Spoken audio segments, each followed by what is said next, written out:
What is up, everybody? Welcome into the first live episode of Speedway Soccer in quite a while. It's probably been like a month or so. I'm going to blame it on the kid on my end. I don't know what the rest of these guys have been doing, but we'll leave that up to their own explanations here soon.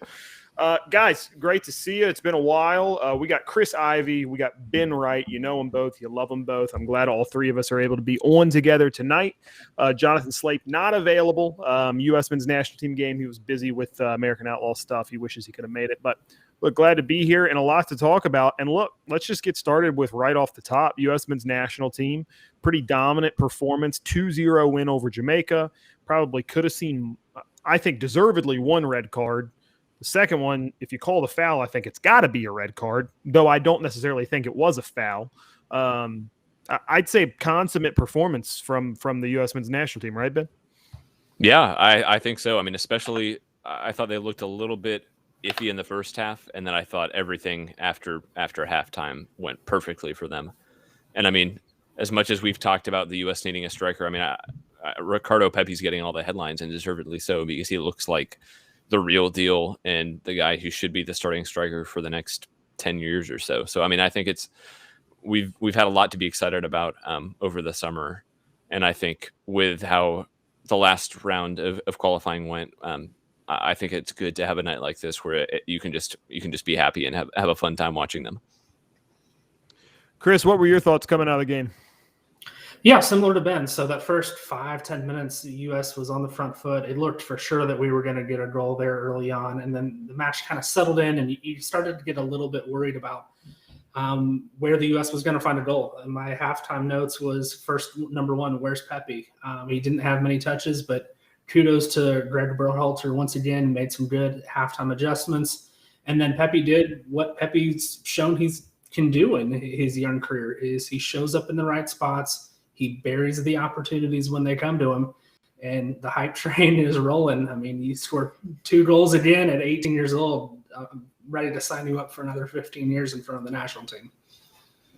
Yeah, I think that's the thing about him, right? Like Ricardo Pepi, there's going to be moments where he's like a true forward, and I think that's kind of hard for people to get sometimes, where he doesn't necessarily look like it in stature, and he wears a different number, and he's so young, so you haven't seen a ton of him anyways. But the guy's going to go spells of the game where he doesn't get a ton of the ball. And I don't know. I think it surprises people somehow how much of like a true 9 he is. I know it does for me as well. But good God, he's just so good in the right spot all the time, working off the ball. And Donald, if he's listening, will laugh at this. I think a lot of people who are Josh Sargent fans make too much out of Josh Sargent's movement, which is very good. I don't think it's just like world class like some people like to think, but I think it is good. But I think Pepi's is underrated. I think his movement, he gets into the right spot. He does so much so well. And at the end of the day, I need forwards to score goals, and the dude just scores them in bunches. So thrilled with his performance. The other guy I want to talk about is, this is going to, don't take this as an overstatement, Ben, because I don't mean it as an overstatement. But like, am I crazy in thinking that as good as the guy's been playing, you've almost got to find a way, even with a fully healthy roster, to get Aronson into the starting 11? I don't think that's crazy at all. I mean, I think he's out. I mean, even when Reyna and Pulisic were healthy in the last round, I think he outplayed them both. Right. And I mean, that's exactly what I think. Yeah, I mean, but it's not like he's some like random kid who no one's ever heard of, and all of a sudden he's going to come in and unseat Pulisic or Reyna. I mean, he's playing at an incredibly high level. Granted, I mean, the Austrian Bundesliga isn't a top 5 league in Europe, but I mean, he's still playing at a high level for a Champions League caliber team every week.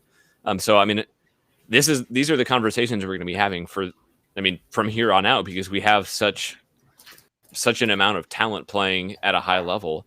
You're going to have guys like Pulisic and Reyna who for like the past, for the past couple of decades, they would have been locked in starters. And now you're going to have guys pushing them every week. And I think that's a really good problem to have. And I think Aronson deserves to start.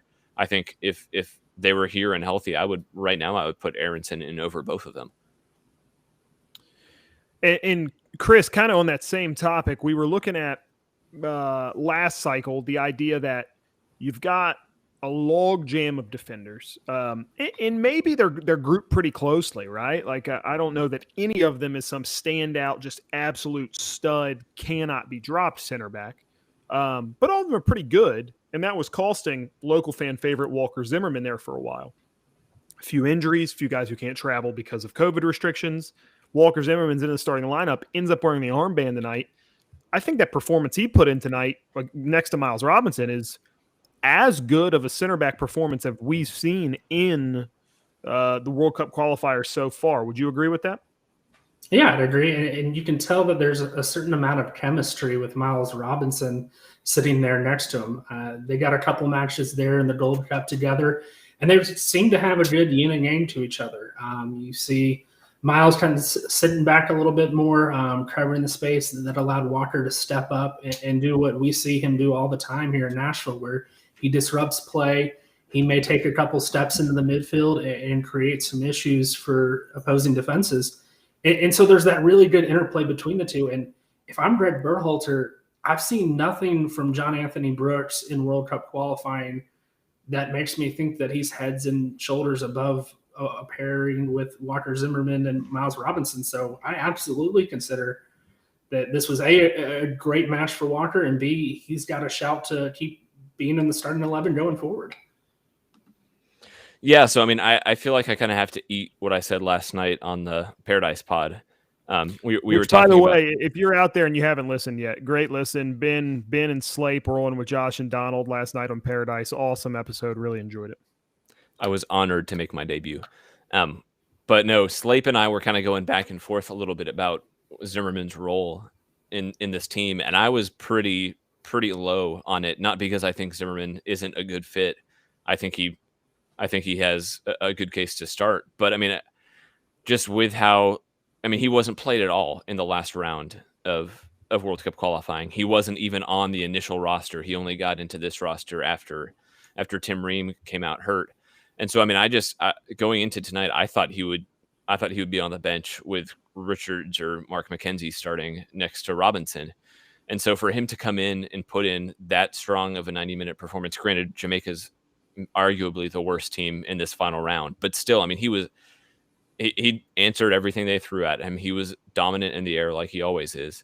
And I think he's making a case to, I think, like you said, Davey, the pairing with him and Robinson just looks so comfortable that I don't think it makes sense to mess with that in the next two games. So I mean, I'd like to see him get at least another start, and then maybe mix in some Chris Richards in there. But I mean, I think with how wide open the center back pool is, I think he has as good a case as anybody. And I think, in my mind, his chances of playing meaningful minutes went up a ton just after tonight.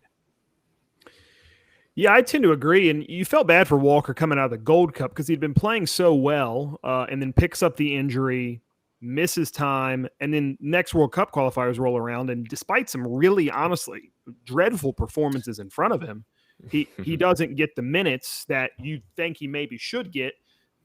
I don't think McKenzie's particularly shown himself well in the World Cup qualifiers that he's played. Now, he was pretty good in Nations League, right? I think he was okay there earlier in the summer. Was that Nations League or Gold Cup? Slape has been saying, too, he looks a lot better in a back three. Yeah, and he had a couple of those early giveaways in that Mexico match in the Nations League final. And I think he kind of slipped that led to the goal, right? Yeah, the one that led to the first goal. You're exactly right. That was McKenzie. And I think that's honestly where I've been going with this, Ben, is for me, and I think Nashville fans will get it really easily. I just think with how good Dest and Robinson both are at getting forward, I think a back three with those two really possessing a lot of the ball and almost playing as wingers up the pitch, I think it makes a ton of sense when you've got guys as good as Zimmerman, Robinson, Brooks, McKenzie, who in a back three kind of do a lot of the similar jobs that you see in this Nashville back line. That being said, I don't know. Is there something wrong with me? Maybe it's good for tournament play, honestly. I'm a big fan of just practical soccer, but like you guys out there, you want to see the U.S. men's national team play a back three? Like, you think that's negative with all the attacking wealth that we have? Or what do you two think about it? Because I value both of your opinions a lot. Yeah, I mean, I don't think the back three is an answer. I think Berhalter tried that in the previous cycle, and it didn't really look great. He had started off his whole tenure since the beginning was this 4-3-3. That was what was drilled. That's what these guys knew. And then in the Gold Cup, he really started the Nations League. He started experimenting with that back three. And it did okay, but it wasn't until that second half of that Honduras game where we went back to that 4-3-3. We boat raced them in the second half, and that's what got this qualifying cycle back on track.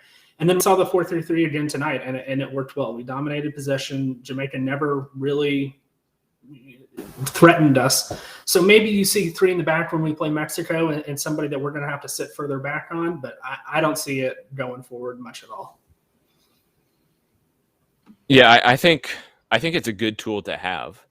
And I think with the right personnel, it works. And I think James Sands in the Gold Cup, I think, was a huge piece of why it worked, just because he's so good on the ball. And he's almost it was almost like when Nashville used Dax McCarty in the middle of a back three. He's kind of that hybrid center back defensive midfielder who's able to link midfield in the back line. So I think it's a good option to have, and I wouldn't be surprised if we see it on occasion. But like Chris said, Berhalter has been all about this 4-3-3 since he took over. And I think tonight what we saw was really the first time since I think that friendly against Wales several months ago was Adams, McKennie, and Musa in midfield together. And I think, I mean, they're all young, especially Yunus Musa, and he hasn't played a ton. And sure, Jamaica's not the greatest team ever, but I think really realistically that's probably going to be a pretty significant piece of this team going forward for it could be quite a while.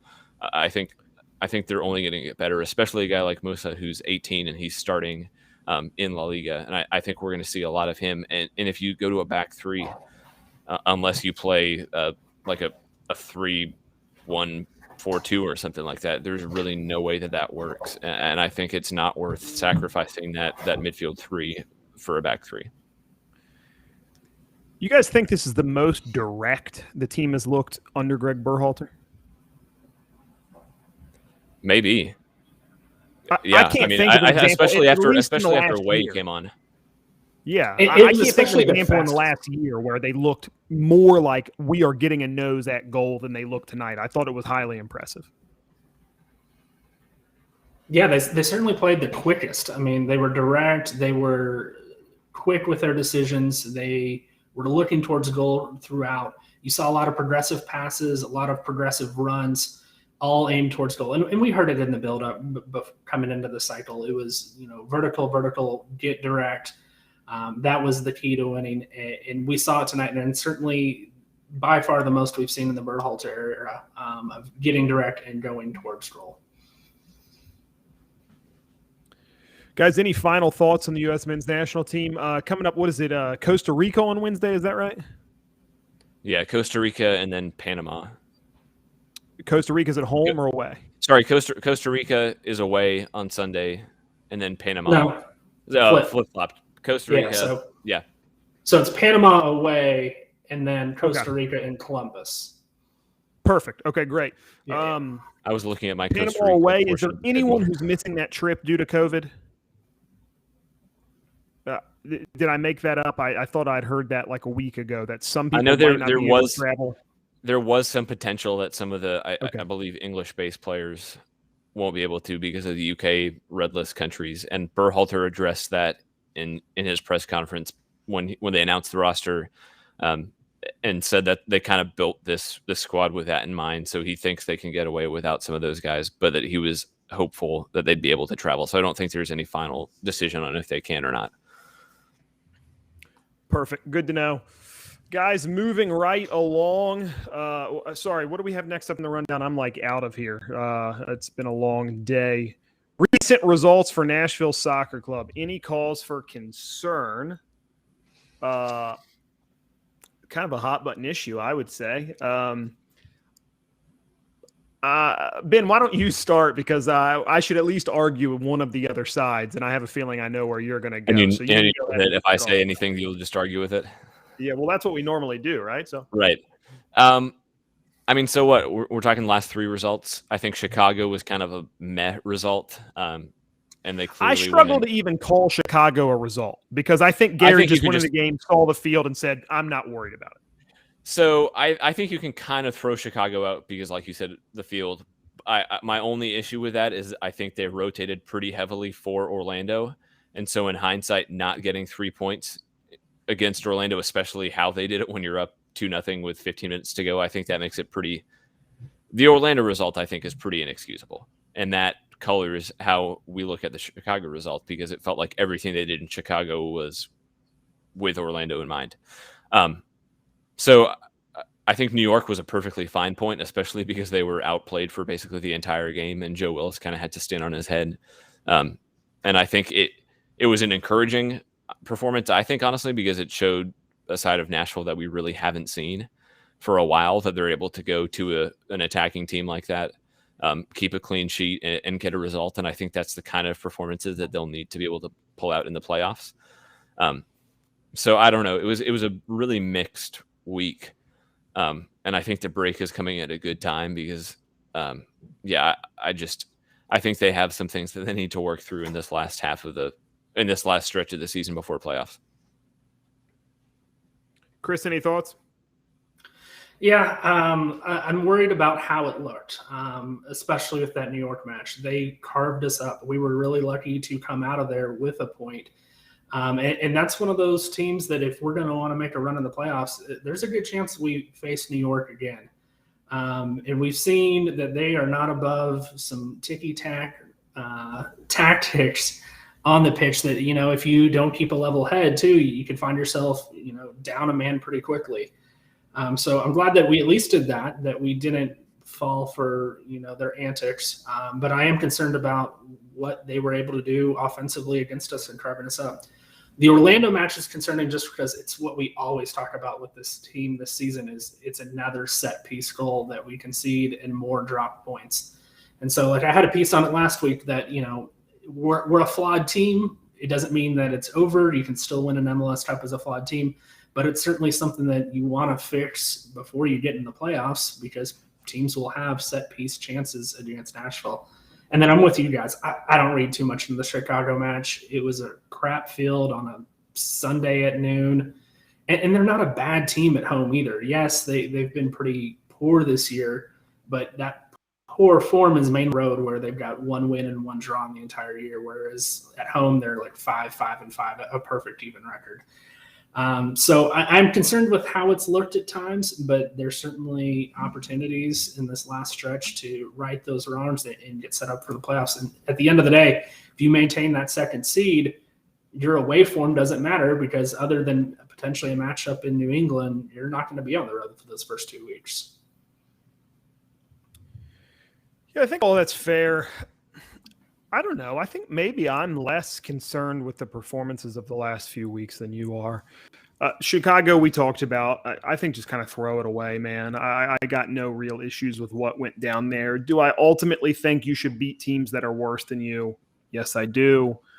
Do I get that the schedule gets congested, that you were coming up on an international? I get all of that as well. So I'm fine with it. Generally speaking, agree with the Orlando comments that you've had. Bad points to give away, being up 2. I know you've got to play no matter what is going on the field that you can't control. The referee was just so bad, guys. I think Nashville should be up a man. I just don't see the DK penalty even happening with them up a man. So I just think the game was so dramatically changed by the referee. That being said, good teams take control of their own destiny. They don't worry about shit like that. They go out and deal with it.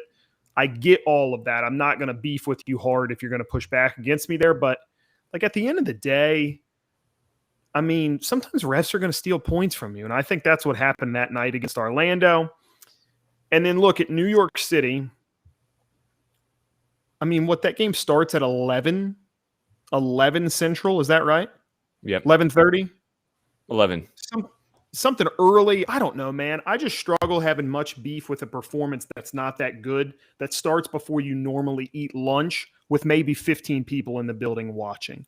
I would have trouble getting up for it that morning, I think. So I don't really blame anybody for not looking good in that game.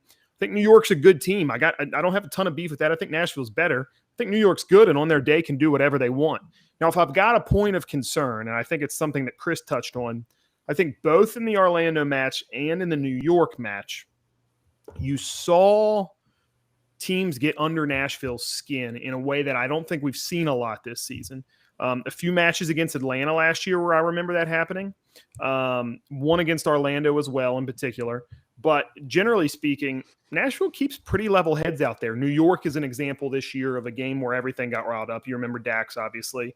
But I think those are potential opponents in the first round, if not the second, that have shown, despite being worse teams than Nashville, they can go out there and play a certain style that's going to get a rise out of the Nashville players, and Nashville's going to play into their hands. And it's just, is that going to happen in the playoffs, I think is the question. So that's a big concern for me, but I mean, I trust Gary to kind of control that part of it.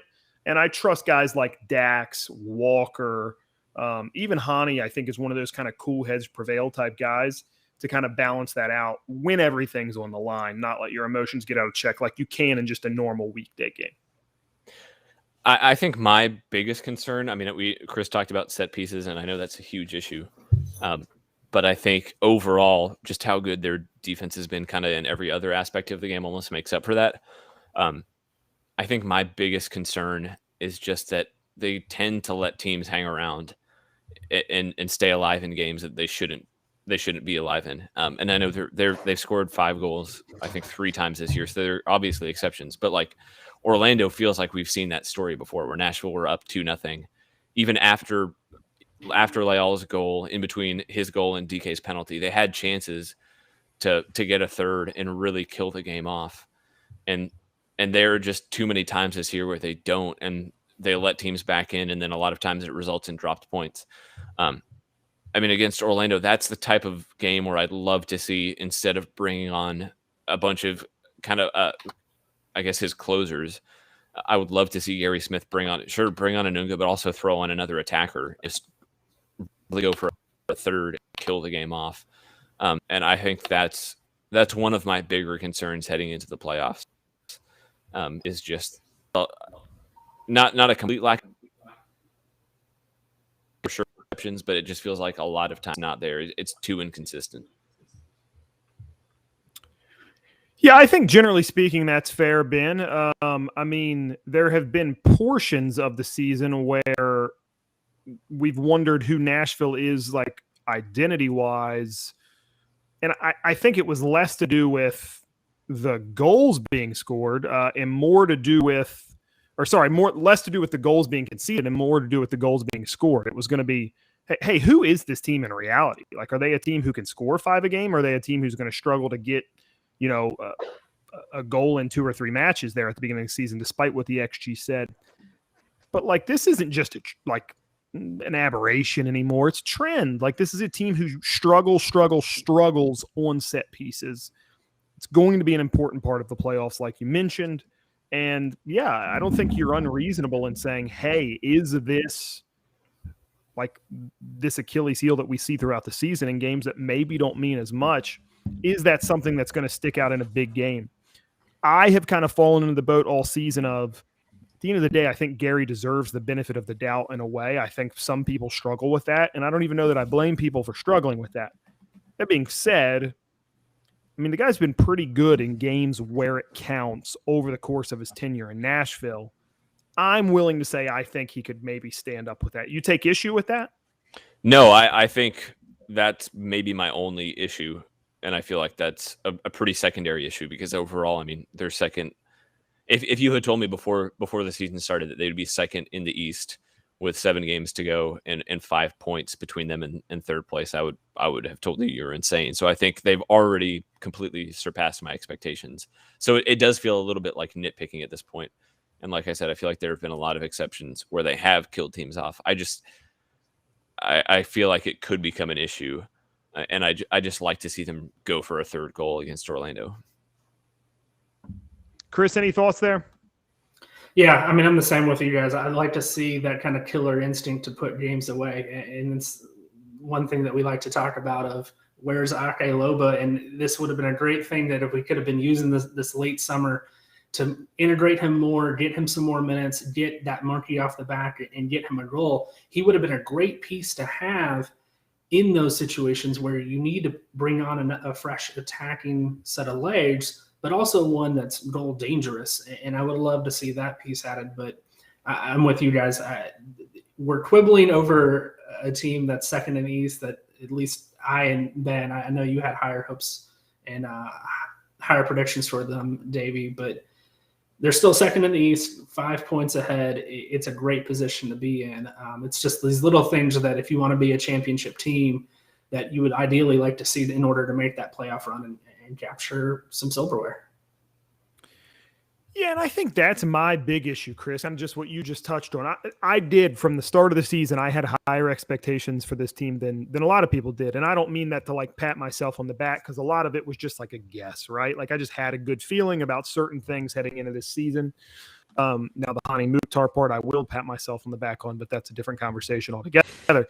But like, I think fans, and I've said this on the radio show. I think I've said it on the podcast before. We haven't done it in a while, so I'll say it now.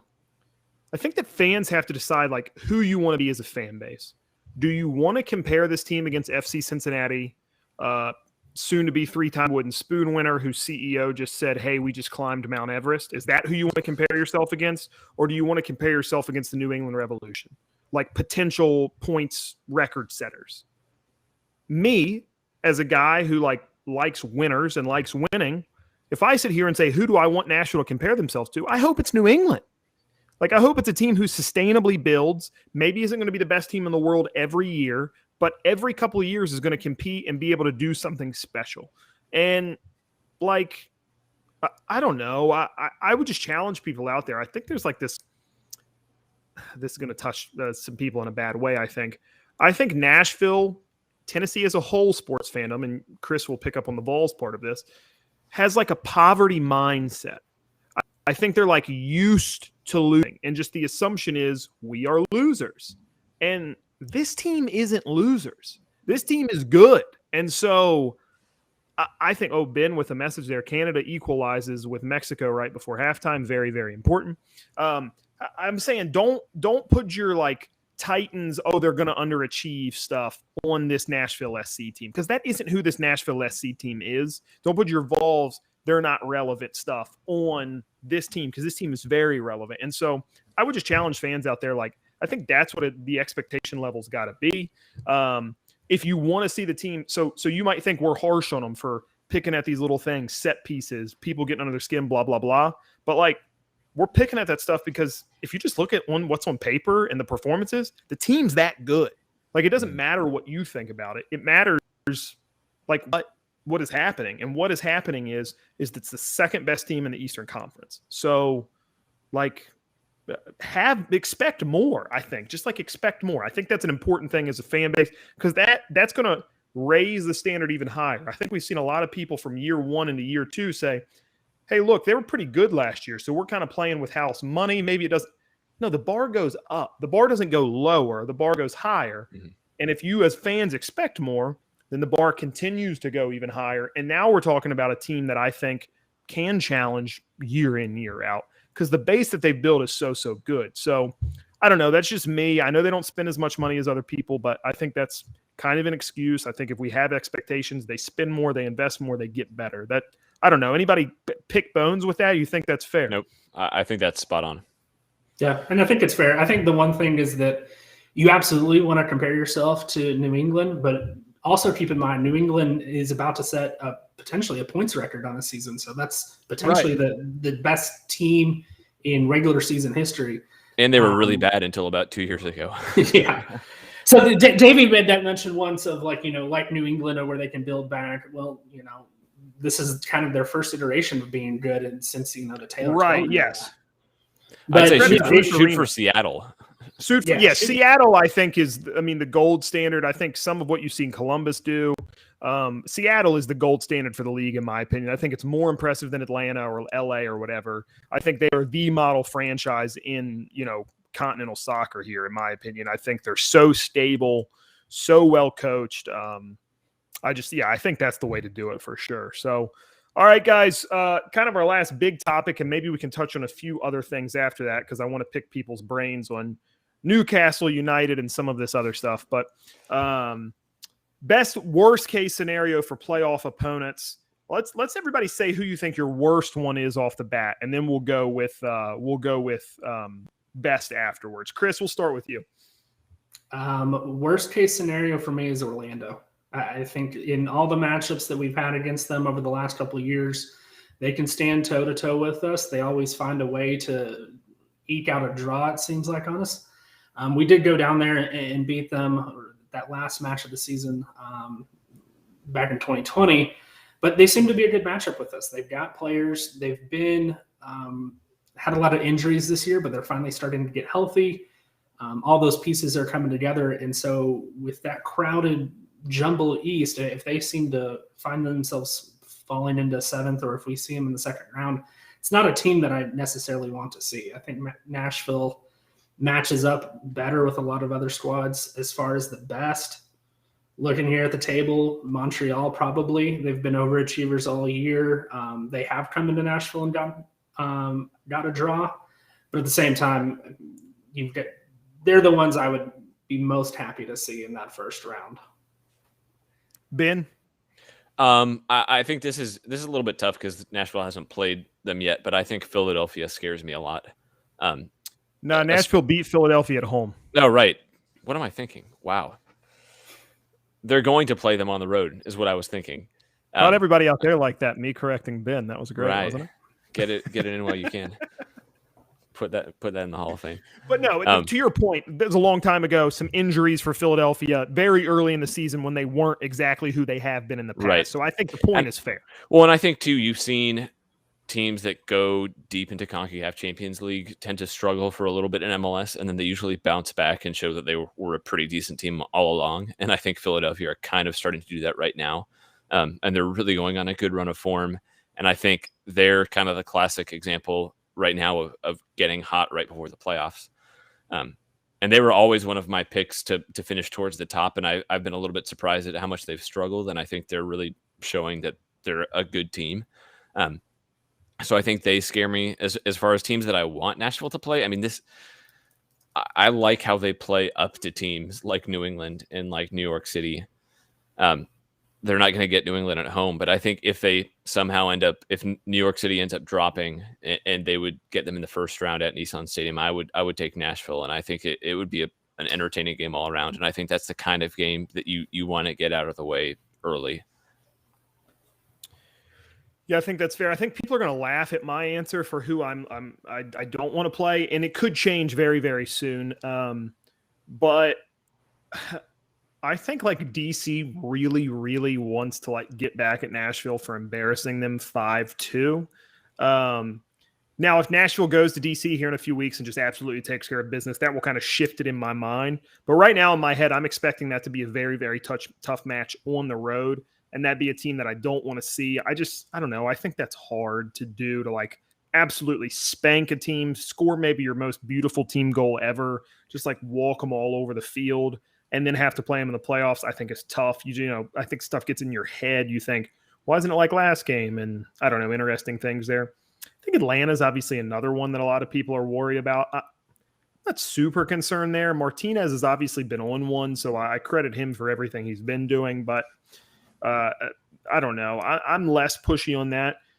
Ben, to your point, I think, who best playoff scenarios, I've been saying all year the team plays up and down to its opponent. So I'll believe New England can beat Nashville SC when New England beats Nashville SC. They've never done it.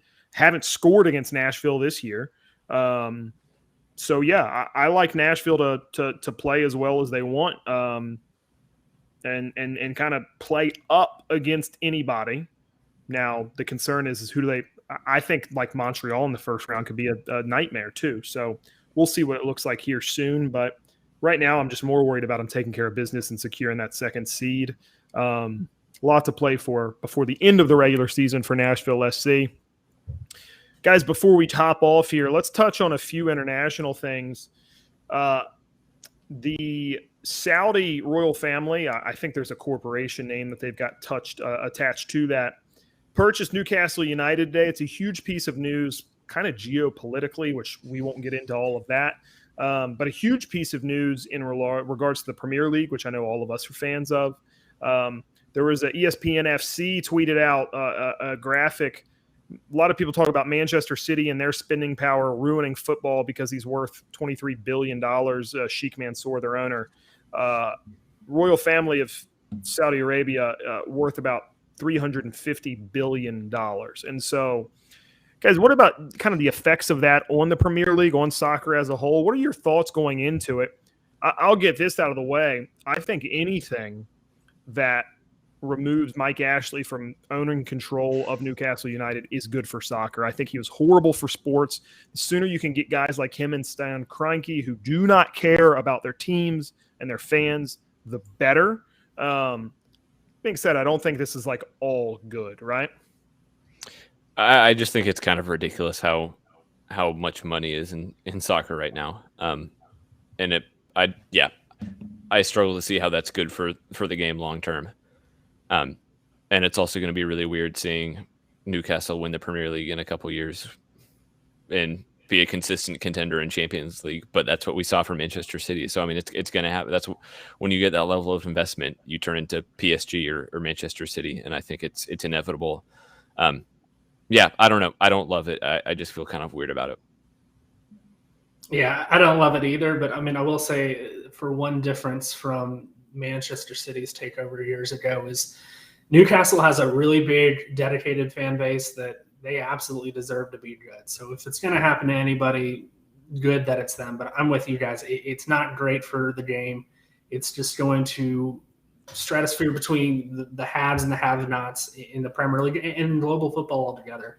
And once again, it just makes me glad that we at least have Nashville and MLS where you've got those salary caps. Yeah, there's some really, really rich owners. But at least, you have these cycles where teams, if they put in just the bare minimum, they can be competitive, they can be good. And ultimately, that's what I love about this league. But, yeah, as far as the Newcastle takeover, not great for soccer, great news for Newcastle fans. And see them buy the league. Yeah, I think that's a good point. The Newcastle fans, long suffering. Shout out to our buddy Steve Cavendish, big time Newcastle fan. I'm happy for him. I don't know. I always feel weird in these conversations because I'm a Chelsea fan, and so I am the original version of the owner who ruined football with money, right? That being said, I think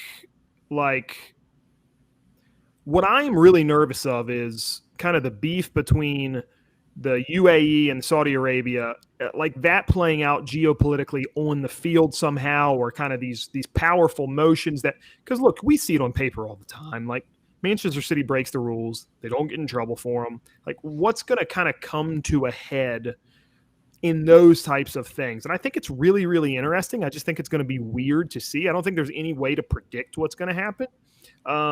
But and then you've got Qatar with PSG. So what's going to happen if these teams are in a World Cup or a Champions League group or something? I think it could just be super weird soon, and stuff that has nothing to do with soccer. And so I don't want to go too far down this rabbit hole, but it's a really, really interesting thing for sports. And I think it's unlike anything that really you can experience in America. Like it's just totally different from what you get on a day-to-day basis here. I think the only thing we know for certain is that Newcastle will be in the Super League when that inevitably pops up again in the next 2 or 3 years.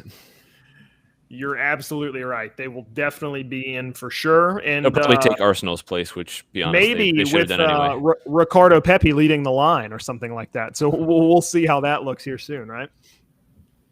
Guys, any final thoughts here before we hop off?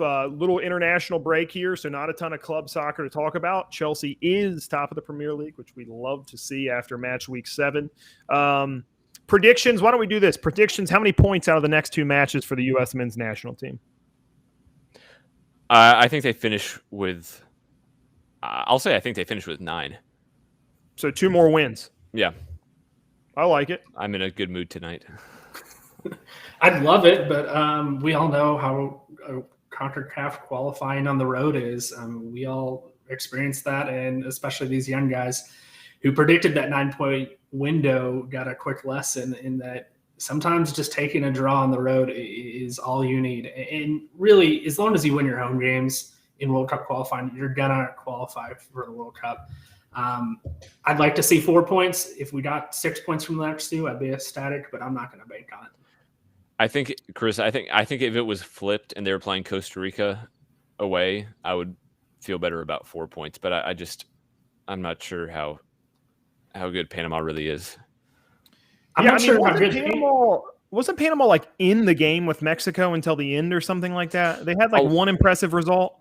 A lot. Jamaica was in the game with Mexico until the. Right. I mean, no, Panama was too. I'm saying a lot of teams have been in the games with Mexico, and I'm not sure Mexico is the barometer that they used to be.